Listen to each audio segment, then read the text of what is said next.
When I was in military school, there was a company of cadets who lived in one building, company being like 60, 70 cadets. In this case, it was the lower school, so the 6th, 7th, and 8th grade. And we had the reign of an entire building, but it was supervised by one adult called a tactical officer. And there was a day tac and a night tac. The night tac took over at 6 p.m., made sure the cadets got to formation for dinner, made sure that when they got back from dinner that they started their study hours.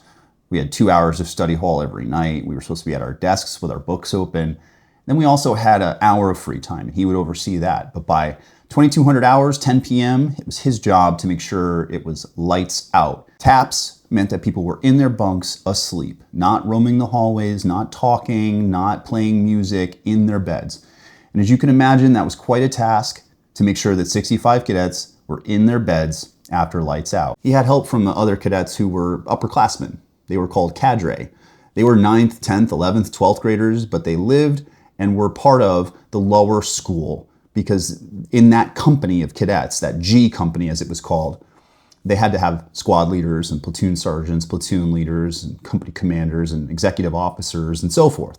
Those were all upperclassmen. So at lights out at 2200, the cadre would enforce those rules for the lower classmen. The TAC would ensure that the cadre were doing their jobs. They were working together to achieve the same goal. We had one night TAC, Sergeant Smith. We really liked him. He was 25 or 26. He had done an enlistment in the Army and he got out, and now he was working from 6 p.m. to 6 a.m. about 3 nights a week.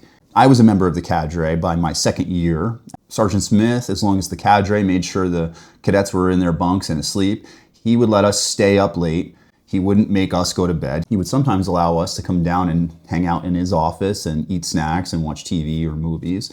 He would talk to us like we were peers, not like we were underlings. And he wasn't, like some TAC officers, too concerned with maintaining a professional distance. Now, this worked good and bad, because Sergeant Smith sometimes would get weird. He would have mood swings, and we noticed once that he kind of flipped a switch and seemed like he wasn't himself at all, and he started accusing one of my fellow cadets and a friend of mine. He started accusing him of having been surveilling him, like he was some kind of government agent. And he started interrogating him, and then at some point he chased him down a hallway, which we all thought was funny at the time. I don't think we realized that it was the sign that not all was okay with Sergeant Smith.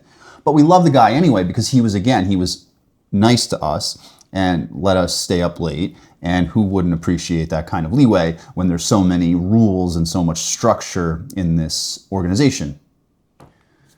Fast forward to our third year. I was now no longer a member of the lower school. Sergeant Smith was still a TAC officer. He was still the night TAC, and I was, at this point, a junior. And my company was an upper class company. It lived up the hill, away from G Company, but I still had many friends who still lived in that building and were still part of that cadre. And one morning we learned that there was a horrible accident inside of the lower school. Sergeant Smith actually had an apartment that was in that lower school building. It was part of the incentives the school offered to attract talent. Sergeant Smith took his life in his apartment in the middle of the day when he was off duty. And cadets heard that happen. They found him in his apartment. It was incredibly traumatic. And it was a horrible moment. One of our family. I remember being told and realizing that this was something that I'd never really experienced firsthand. I was kind of in shock. I didn't really know how to process it. I was probably 16 or 17 years old. In the military school, we have morning reveille. Everybody gets into formation every single morning. The whole battalion, maybe 300 students, gets into a large formation, and we salute as we raise the flag in the center of the school on basically what's called the quadrangle. And I had told the color guard that morning, I said, we're definitely raising this flag only to half-mast, right? And they said, no, we had no instruction to do that. I said, let's do it. Sergeant Smith has taken his life. We should do it out of a sign of respect. So they raised the flag to half-mast. We saluted. People went on with their day. I was later in that day summoned to the office of the headmaster. He was a Vietnam veteran, had a special forces tab, was a colonel, retired from the Army. And he was a mentor, and he was somebody who was very much respected, but also very much feared. He could be very volatile, and he was your classic sort of gruff, curmudgeon-y, but undeniable mentor. He summoned me to his office, and I sat down, and he said, "Cadet, I understand that you ordered the flag to be flown at half-mast. On whose authority and why did you do that?" I said, "Well, obviously, sir, Sergeant Smith took his life. We all thought it was the appropriate thing to do out of respect to him and his family." He goes, "You have no idea what that means to fly the flag at half-mast. Taking one's own life is the most selfish act somebody can commit. The flag is flown at half-mast out of respect for those who have paid the ultimate sacrifice, for those who have volunteered to serve for the country.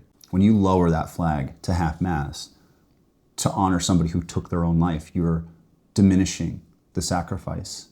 You're diminishing the value of those who fought and died for their country. Regardless of your intent, lowering the flag to half-mast cheapens the sacrifice of those who volunteered to serve, who were selfless. It cheapens their value with somebody who took the ultimate cowardly way out." You know, I'm 16. I'm hearing these words and I'm thinking, okay, that's a different point of view. That had not occurred to me. I realized that this man had fought in Vietnam. He had lost comrades. He had seen people die in the mud. And he had a very strong opinion about those who took their own lives. Maybe at some point he was impacted by someone who did that. What was clear to me was that I hadn't considered that point of view at the time that I said, let's lower the flag. And I think today most people would say, you know, we have a veteran problem, 22 lives a day. Of course, we would still honor somebody who did that. We have a different understanding of what that act entails. We went to Sergeant Smith's funeral. We were pallbearers. It was a very low turnout. For whatever reason, not many people were there, but we showed up. And we weren't going to be deterred by the headmaster. We actually, I think, didn't have permission to go to that, and we went anyway. And we wore our uniforms and we saluted his coffin. That experience has stuck with me. Some people will rightly regard it as selfish. Other people will understandably have compassion and say that that was their choice, and who was anyone else to judge. Some people will believe that it's a selfish act and they'll judge someone harshly for the fallout that it leaves in the wake of that act. The family members who are affected, who may never be the same, children who grow up without parents, spouses who are irreparably damaged, and the whole family asking why. And all of us cadets who experienced that were traumatized. People had to respond, and he did it inside the barracks. So, again, I am not here to judge, but I understand the perspective of that headmaster, as much as I reject some of the way in which he expressed it to me at the time. He did it in classic Army fashion. We grew up quickly at that institution, and we experienced things that many of us never really understood until much later on. And as I think back today, I'm grateful for the lesson that Sergeant Smith taught us, even if it was a tragic one.